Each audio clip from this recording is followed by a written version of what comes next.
fazer? A gente vai trabalhar com 3, né? Se der tempo, a gente pode inserir mais um. O que é que acha? Tudo bem, tudo bem. Eu vou tentar ser bem objetivo. Pronto, ótimo. Aí, vê só, o primeiro bloco, a gente destacou aqui a importância do trabalho dos agentes de saúde na educação em saúde. Esse seria o primeiro bloco. O segundo bloco seria a importância dos agentes comunitários de saúde em momento de emergência.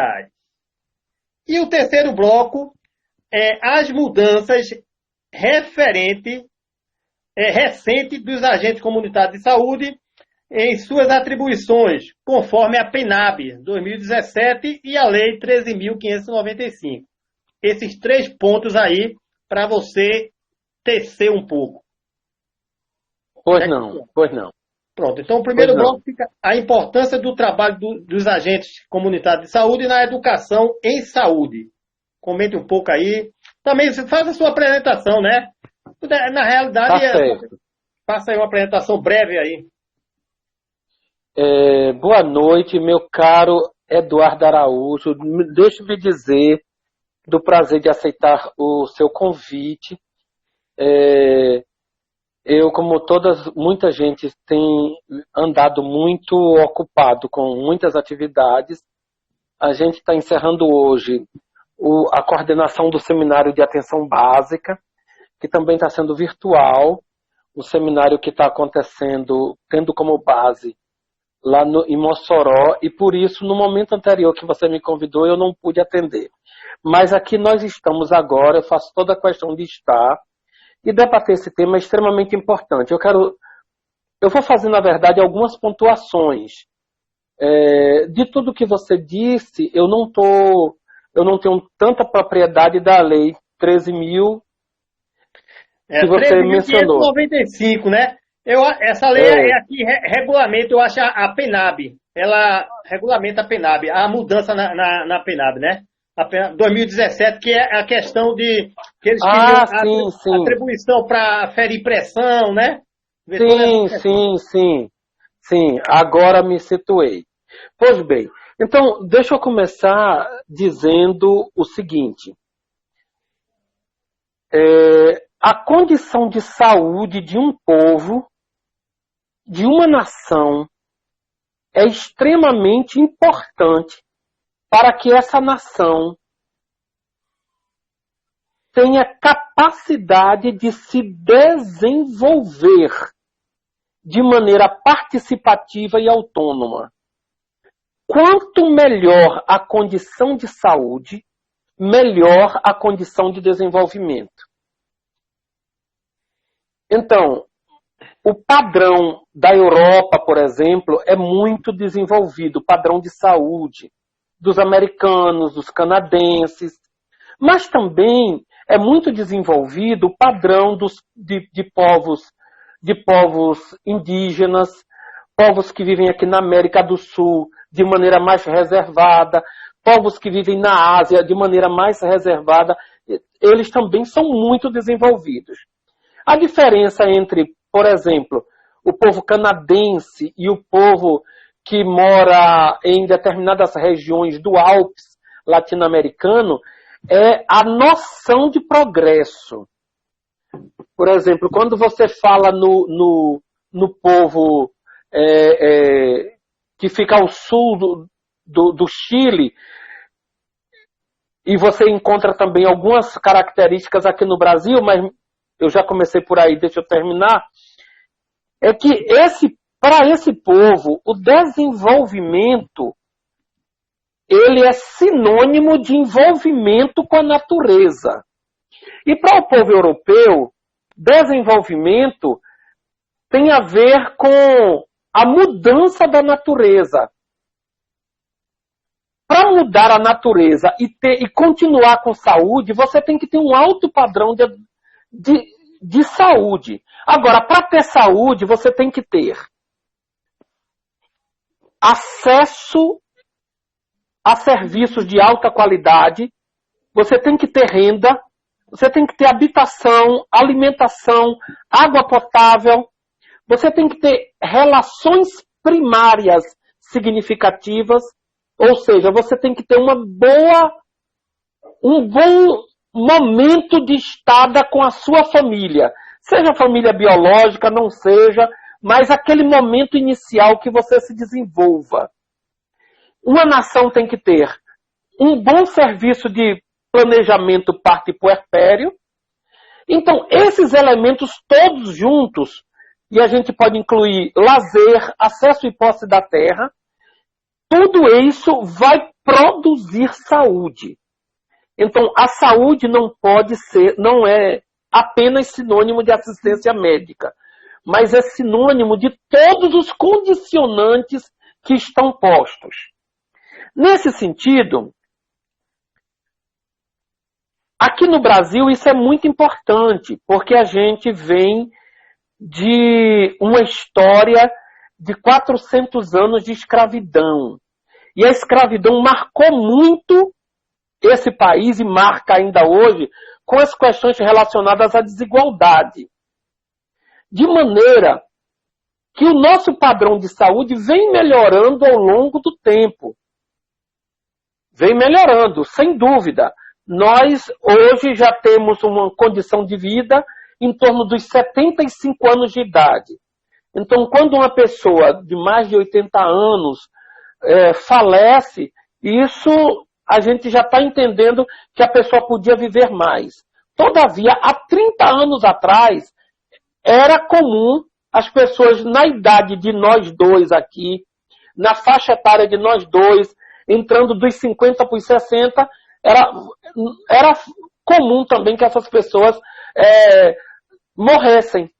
A mortalidade na entrada da velhice e a mortalidade infantil eram altas. Dessa maneira, eu quero caracterizar a importância dos ACS justamente aí.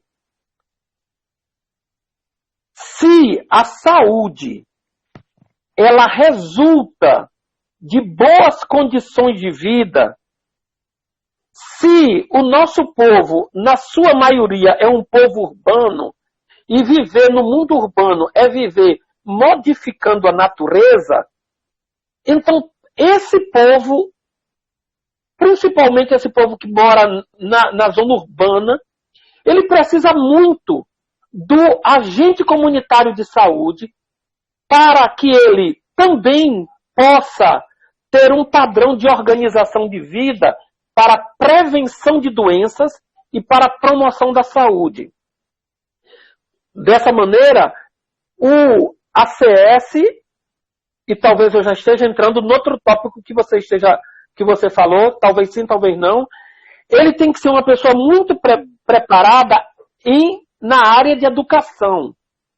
Porque muitas coisas que afetam a saúde do indivíduo, a saúde de uma família, a saúde de uma comunidade, tem a ver com a concepção.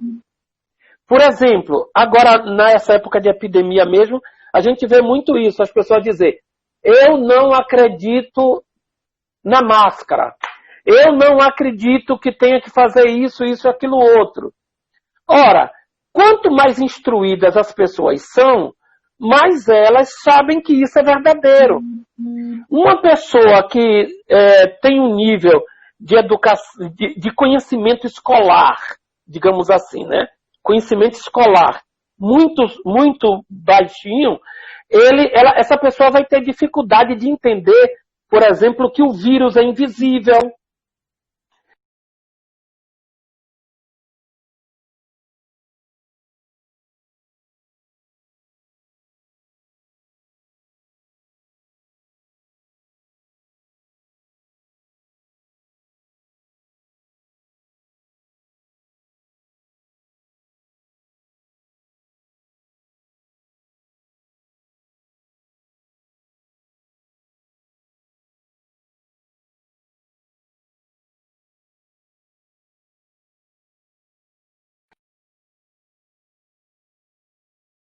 Não teve os anos de escolarização. Professor Itamar. Uma pessoa que teve anos de escolarização... Oi? Alô? Falhou, foi? Deu um probleminha na Alô? internet, não foi? Caiu um Foi? pouco. Foi, falhou. Pronto, agora pode falar. Pronto. Então, o seguinte, o ACS, ele é importante justamente por isso, porque ele é preparado para as ações de educação popular em saúde e educação para que as pessoas, indivíduos, famílias e comunidades, numa linguagem totalmente adequada à população, possa compreender como se previne doenças e como se promove saúde.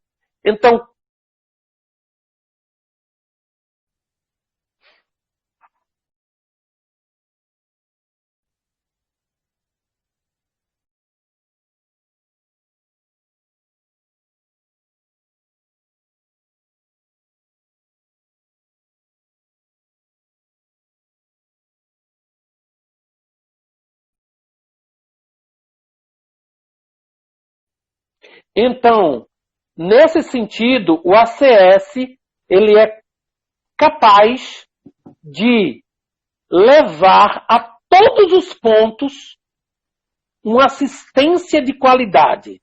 É claro que tudo não depende do ACS, mas essa parte fundamental é extremamente importante. Então, em resumo, na história desse país, uma história marcada pela escravidão, pela desigualdade, o ACS tem o papel de fortalecer as ações de prevenção de doenças e de promoção da saúde e, assim, contribuir para elevar o padrão da situação de saúde da população. Certo, professor. E aí, tem algumas considerações aqui nesse ponto, nesse primeiro bloco, e aí a gente vai deixar para depois. O segundo bloco é justamente a questão do trabalho, da importância do agente comunitário de saúde nas questões nos momentos de emergência, né, das crises, das pandemias. Como é que você vê essa questão da importância do agente de saúde nessas crises, nas pandemias? Exatamente.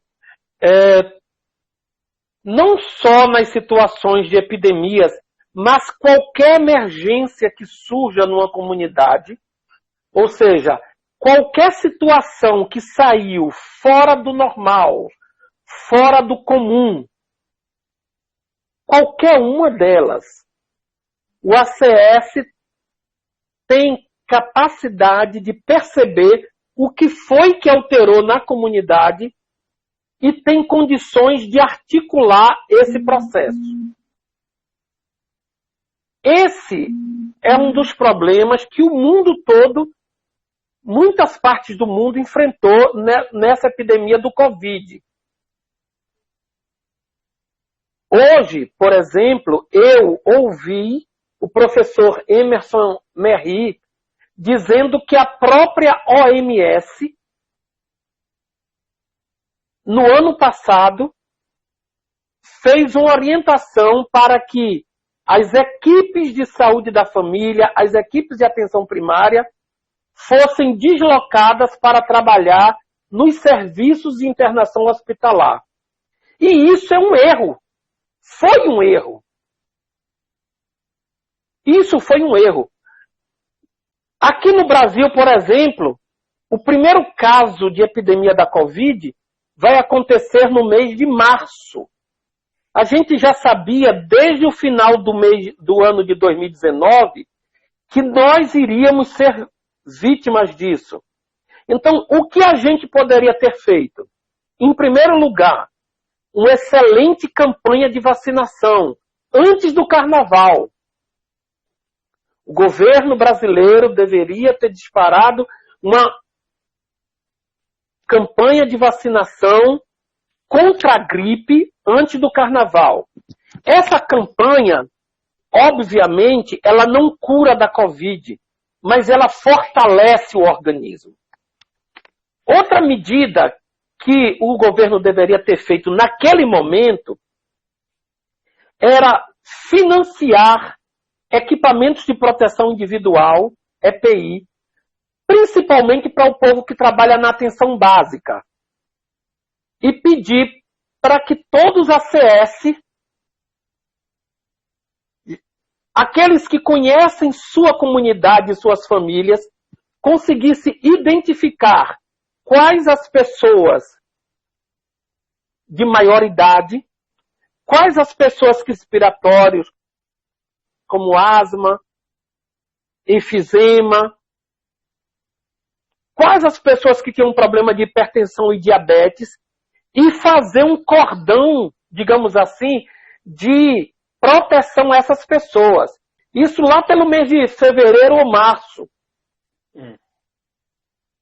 E essa ação deveria ter sido uma ação educativa.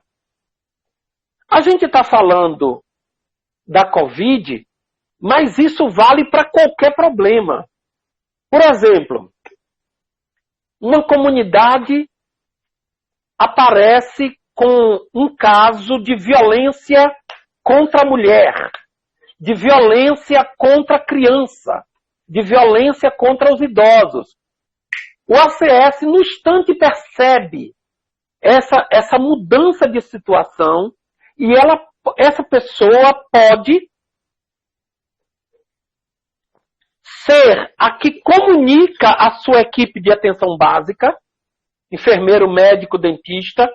Essa equipe de enfermeiro, médico, dentista pode chamar a equipe do NASF, e aí, equipe do NASF, que tem profissionais como você, psicólogos, né? Isso. A equipe básica, e junto com os ACS, entende como é que a comunidade está. Nesse sentido, outra vez, o ACS pode usar a sua capacidade educativa de educador para ações de prevenção contra a violência, do mesmo jeito que ele usa para ações de prevenção contra a doença. Exato. Se de um lado ele pode fazer promoção da saúde, por outro lado ele pode fazer uma promoção da paz, da boa vizinhança, uma promoção da caminhada, das atividades físicas. Ele não precisa ser educador físico, ele não precisa ser fisioterapeuta, ele não precisa ser psicólogo, não precisa. Mas ele pode ser um promotor de boas rodas de conversa, promotor do lazer, um promotor de ações onde a vida seja bem vivida. Ou seja, o ACS pode ser um promotor do bem viver.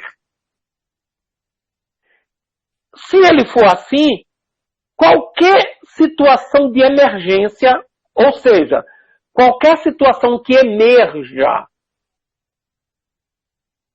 dentro daquele cotidiano, ele pode ajudar fundamentalmente a resolver. Nenhum profissional resolve, todos ajudam. Agora, o ACS é linha de frente. Por isso que eu, enquanto professor, uma das minhas responsabilidades é ser professor de estudantes de enfermagem do primeiro período. E eu sempre digo para eles, um bom enfermeiro, no primeiro período, ele aprende a ser um bom ACS. Se você for um bom ACS, um dia você vai ser um bom enfermeiro de saúde da família. Exatamente. E aí, professor, o terceiro bloco aqui, ele vem falando aqui o seguinte, as mudanças recentes, né, dos agentes comunitários de saúde, conforme a PENAB de 2017, que, conforme essa PENAB, atribuía também ao ACS, o agente comunitário de saúde, que eles aferissem pressão, né, que eles verificassem a questão de algumas medicações na glicemia. E aí, o que eu percebo, ficou um pouco dividido. Algumas pessoas a favor e outras contra. Por exemplo, alguns pesquisadores é a favor que o ACS traga mais essas atribuições. Mas eu percebo também que até mesmo em alguns agentes comunitários de saúde, eles não aceitam essas atribuições a mais, porque eles acham que é mais atribuição para o agente comunitário de saúde e que, de uma certa forma, está atribuindo mais trabalho e, no sentido da remuneração, permanece a mesma coisa, né? Então fica um pouco dividido. Como é que o senhor vê essa questão de novas atribuições para o agente comunitário de saúde? Em primeiro lugar, a gente tem que saber que há atividades que as pessoas podem fazer e essas atividades não fazem com que eles mudem de categoria de profissão. Por exemplo, hoje em dia, há termômetros, há tensiômetros que são eletrônicos. Qualquer pessoa consegue verificar a pressão de outra com um tensiômetro eletrônico.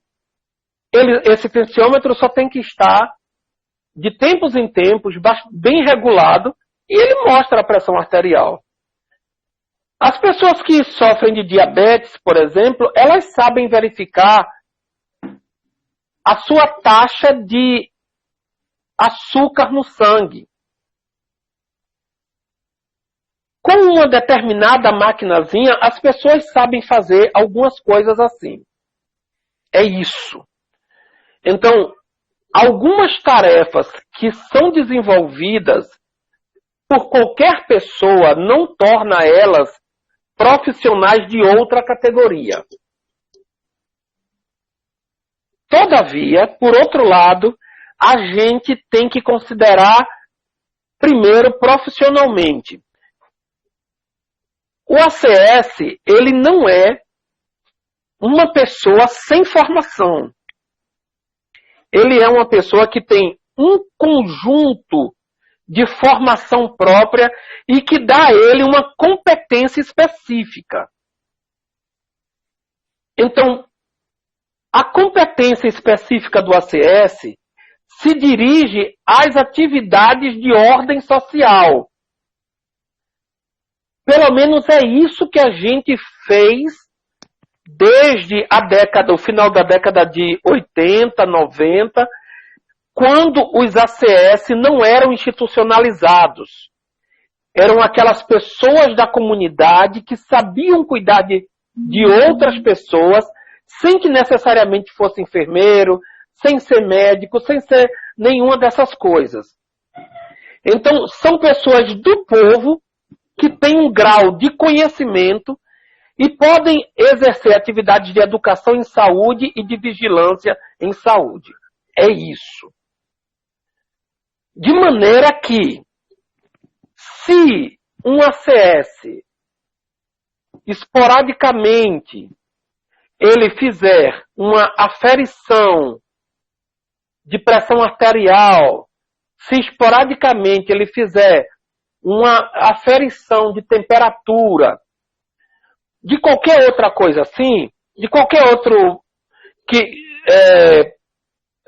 ele manejar qualquer procedimento que ele tenha competência, isso não é tão problemático.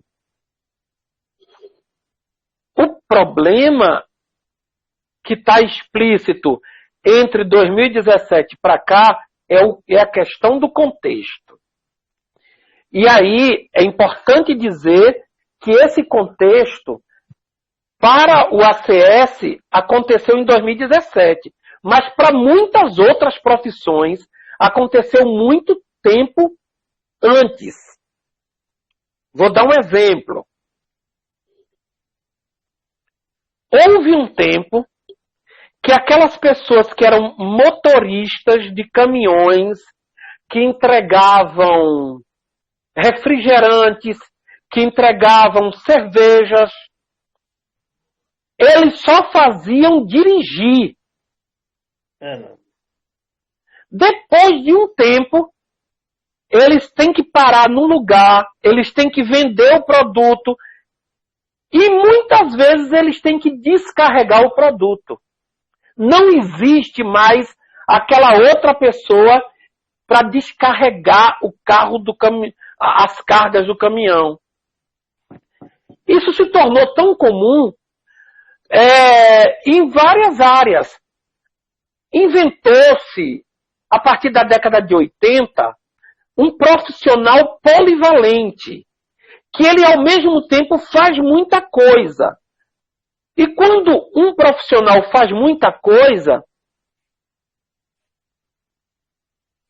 você pode prestar atenção que na história das profissões, alguma profissão deixou de existir. Alguma categoria deixou de existir. Por exemplo, com a melhoria da automação, muitos ônibus não têm mais cobrador. Verdade. Com a melhoria da automação, o número de fiscais de transportes coletivos diminuiu bruscamente.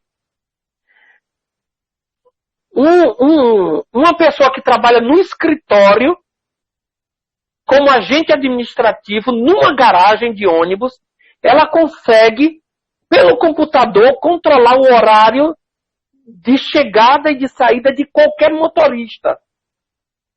Ele consegue saber o percurso do motorista.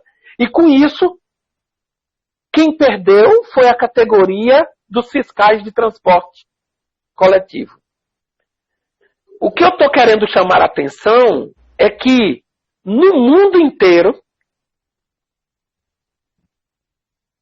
com o fracasso, com a derrocada do estado de bem-estar social, que é um modelo capitalista que se preocupa com os direitos sociais, e esse fracasso do bem-estar social acontece a partir dos anos 70, principalmente os países da Europa primeiro, mudaram o seu padrão de trabalho, para que uma mesma pessoa pudesse fazer muitas coisas.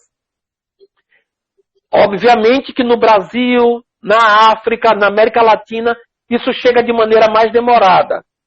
E, no meu entendimento, se o ACS assume essas tarefas de maneira sistemática, organizada e obrigatória, a gente deixaria de ter o técnico de enfermagem dentro das unidades de saúde da família, dentro das unidades básicas. E esse ACS, ele terminaria realmente tendo por obrigação fazer certas coisas, sem que necessariamente ele tivesse melhoria no seu salário e melhoria nas suas condições. E ficaria uma coisa assim, ele deixaria de ser aquele ACS que faz o desenvolvimento comunitário e passaria a ser também um profissional meio auxiliar de enfermagem. Então ele seria meio ACS, meio auxiliar de enfermagem e sempre com um salário mais defasado. Na área da saúde, isso é menos difícil na atenção básica. Na atenção básica, o Estado, quando deixa de ser Estado de bem-estar social, ele consegue retirar de cena algumas categorias. Foi isso que, por exemplo, o ministro Mandetta fez quando acabou com o NASF. Então, quando ele acaba com o NASF, então, ou você deixa de ter aquela assistência comunitária que o NASF fazia, e isso vai sobrecarregar mais ainda o ACS, ou senão a população vai ficar mesmo sem assistência. Verdade.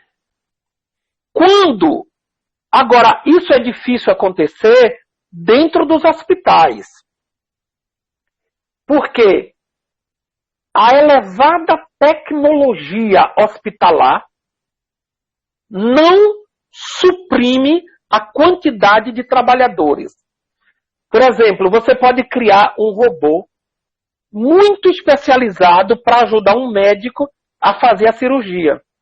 Mas você tem que ter o médico, você tem que ter o médico auxiliar, o médico anestesista, você tem que ter o enfermeiro que coordena o setor, você tem que ter um auxiliar de enfermagem, um técnico de enfermagem, que seja o circulante da sala, ou seja, na área hospitalar, a incorporação de tecnologia não diminui necessariamente posto de trabalho.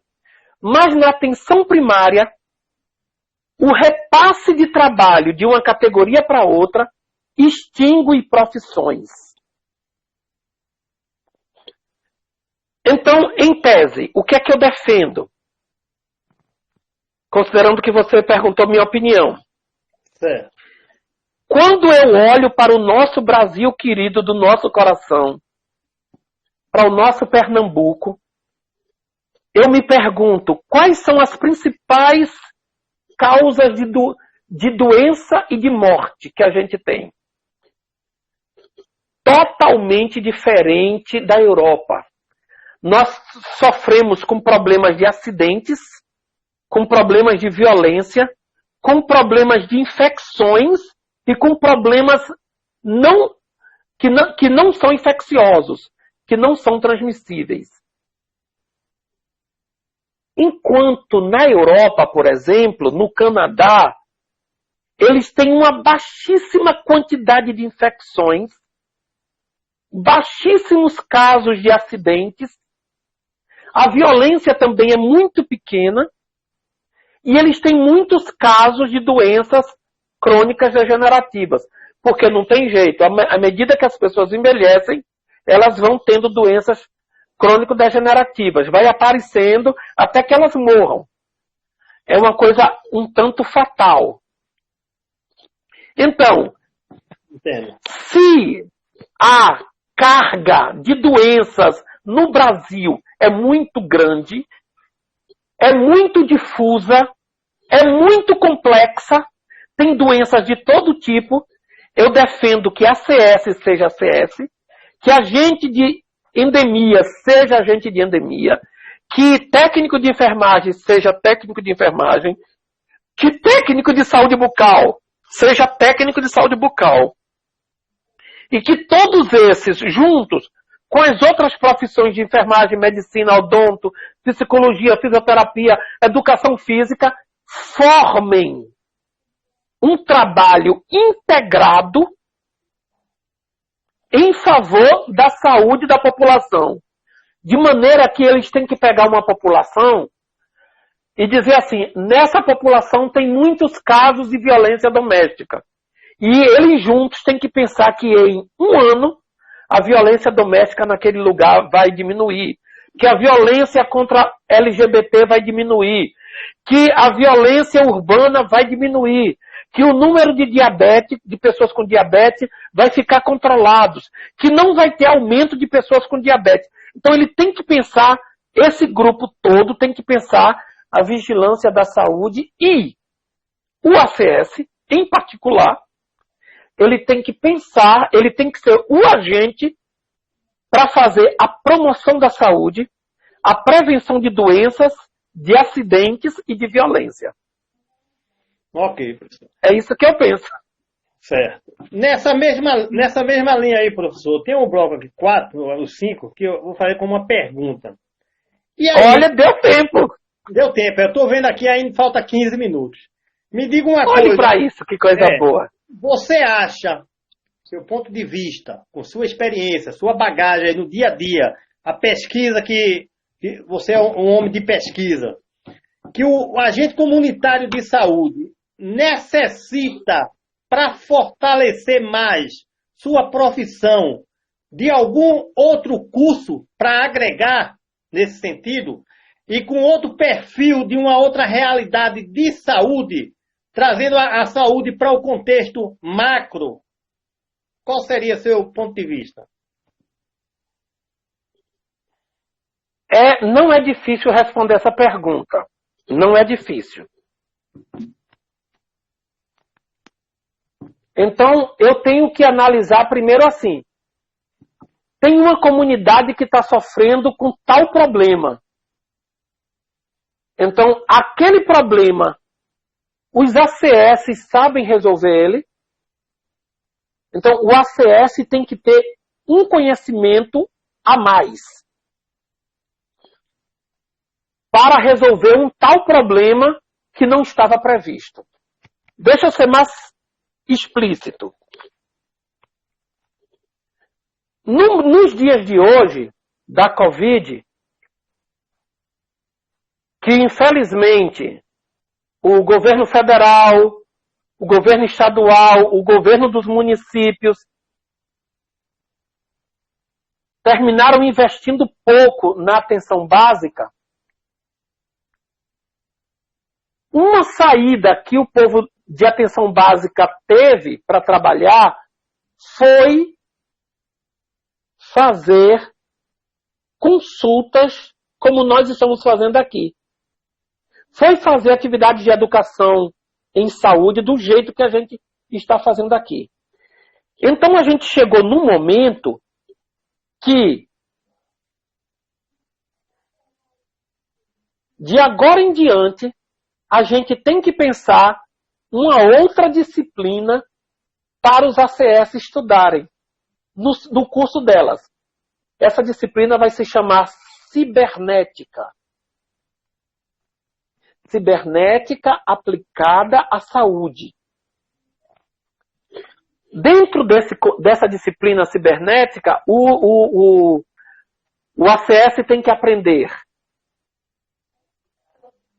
a trabalhar com mídias sociais, como é que ele cria, como é que ele descria, digamos assim, se essa palavra existir, Facebook, Instagram, como é que ele usa as ferramentas de internet, como é que ele pode construir, fazer pequenos vídeos, como é que ele pode fazer uma atividade usando, por exemplo, o Instagram ou a chamada de vídeo do WhatsApp e fazer uma pequena reunião com uma família em grupo.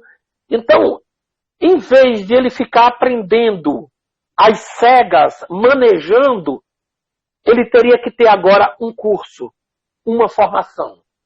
Porque de agora em diante, e tudo indica que a gente, em 2021, vai continuar convivendo com a Covid, e além da Covid, vamos continuar tendo o problema do H1N1, da influenza e da gripe, da zika e da chikungunya e da dengue. Então, chega um momento que as pessoas não podem sair de casa. E o Zap apenas pode não ser suficiente. É a hora de fazer educação à distância.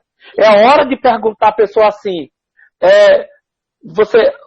como nós dois aqui estamos conversando, e o ACS pedir para a pessoa, me mostre sua mão, me mostre uma parte do seu corpo para eu saber o que é que está acontecendo. Com isso, eu estou te dando um exemplo de que o ACS, doravante, tem que ter cursos de formação em instrumentação digital. E assim ele vai ser um melhor ACS. Ok. Professor, nós temos ainda 10 minutos. Recentemente, que coisa boa!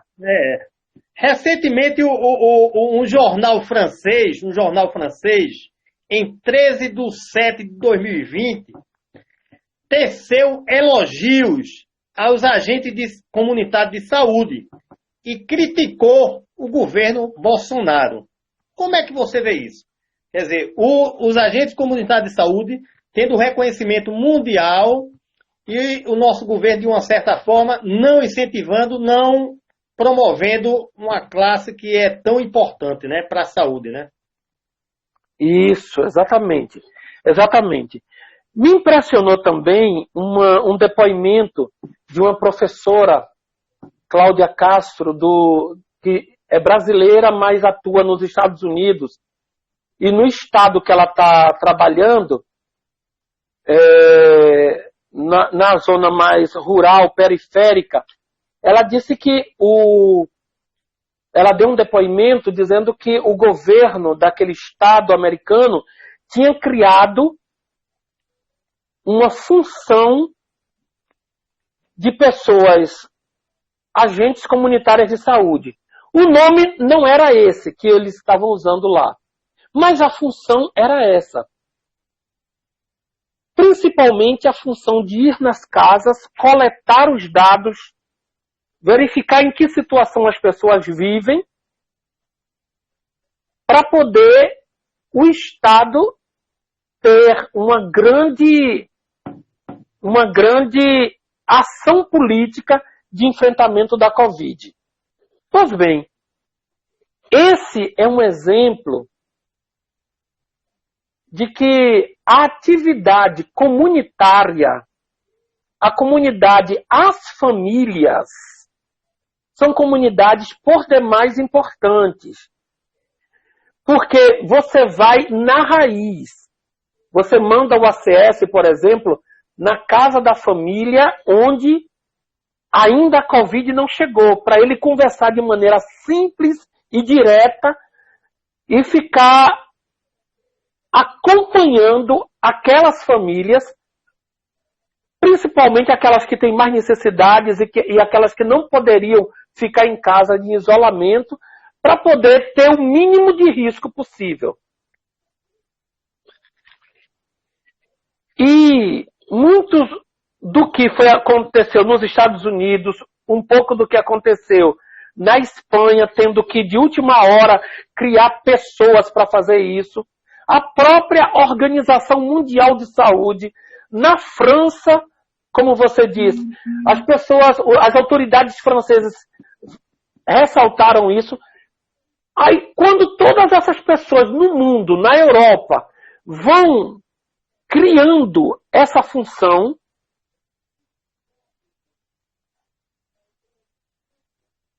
então, elas sempre se lembram do Brasil. No Brasil tem o SUS, no Brasil tem a atenção primária, e no Brasil existe um corpo de profissionais, de norte a sul, capacitado, que se esses profissionais tivessem tido total condições de ter EPI, de ter condições de uma formação sobre o protocolo de manejo da Covid, a gente teria com certeza evitado muito adoecimento e muita morte, porque a gente teria chegado antes da doença. Todavia, essa não é a intenção nem a ação do atual governo brasileiro. O atual governo brasileiro, ele vem naquela mesma intencionalidade do governo Temer de destruir as políticas sociais. Por exemplo,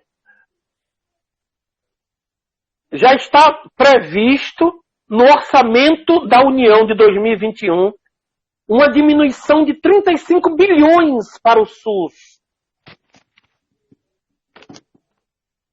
Algumas medidas do SUS já foram suspensas. Por exemplo, o NASF foi cortado por Mandetta. Então, tudo isso faz com que você tenha um governo que, por outro lado, como foi noticiado por aquele jornal GGN, o banco BTG comprou uma carteira de serviços do Banco do Brasil por 10% do valor total. Ou seja, é um governo que não tem nenhuma dificuldade de se desfazer das riquezas brasileiras. E tem toda a dificuldade de fazer investimento público. Como agora ele está querendo reduzir o auxílio emergencial de 600 para 300 reais. O mesmo governo que sua primeira proposta era um auxílio emergencial de R$ 200. Então, é uma contradição total. Enquanto a ação do agente comunitário de saúde é uma ação pela vida, a ação do governo federal é uma ação genocida pela morte. Verdade. Professor, eu gostaria que o senhor fizesse as suas considerações finais, visto que nós temos só 4 minutos para que nós possamos fechar com chave de ouro, né? Em primeiro lugar, eu gostaria, se pudesse, mas eu gostaria que você sentisse daí aquele abraço apertado, como eu já lhe dei várias vezes, assim. Meu filho. Tranquilo, muito obrigado, viu? Que a gente se aperta. Prazer grande. Faz um carinho assim. É verdade. Na careca um do outro. Agradeço. E eu agradeço muito, até o grupo de saúde da mente imensamente está muito agradecido, viu? Por tudo, viu? Pela essa discussão aí. Fique à vontade, professor. A segunda consideração final que eu gostaria de fazer é de dizer da importância de você ter um canal como esse, trazendo e aglutinando pessoas, deixando essa gravação exposta por algum tempo, para que as pessoas possam ver e rever, porque momentos como esse são momentos educativos, sem que as pessoas tenham obrigação de estar na escola. A terceira coisa é que momentos como esse e as pessoas que você reúne são pessoas que estão no sentido de lutar em defesa da vida. E aí eu digo a você, Eduardo, e digo a todas as pessoas que nos ouvem, que elas continuem assim, num mundo de preconceito, de ódio, de banalização da vida e da morte, que essas pessoas não mudem, que tentem ser gente melhor. O melhor do ser humano não é medido pelos bens que ele tem, mas pela capacidade de solidariedade que ele produz entre os outros. Pela capacidade de tornar esse mundo mais humano. Pela capacidade de se condoer com a dor de qualquer um, independente que seja da sua família ou não. De olhar para esse país e dizer, a gente quer um país onde caiba 200 milhões de pessoas. Por que a vida não pode ser boa para 200 milhões de pessoas? Por que a gente está tendo que ver a morte desnecessária de mais de 120 mil pessoas? Por quê? Por que a gente tem que estar vendo a morte de quilombolas e de índios? Por quê? Então, que essas pessoas que te ouvem, que estão no teu redor, que são defensoras do bem, são pessoas que lutam a favor da criança e do adolescente, que não acumulam, não tem nenhuma reserva de preconceito contra o povo LGBT, contra negros, contra mulheres, contra pessoas de qualquer raça e cor, e religião, e credo, onde todas as religiões podem ser bem-vindas,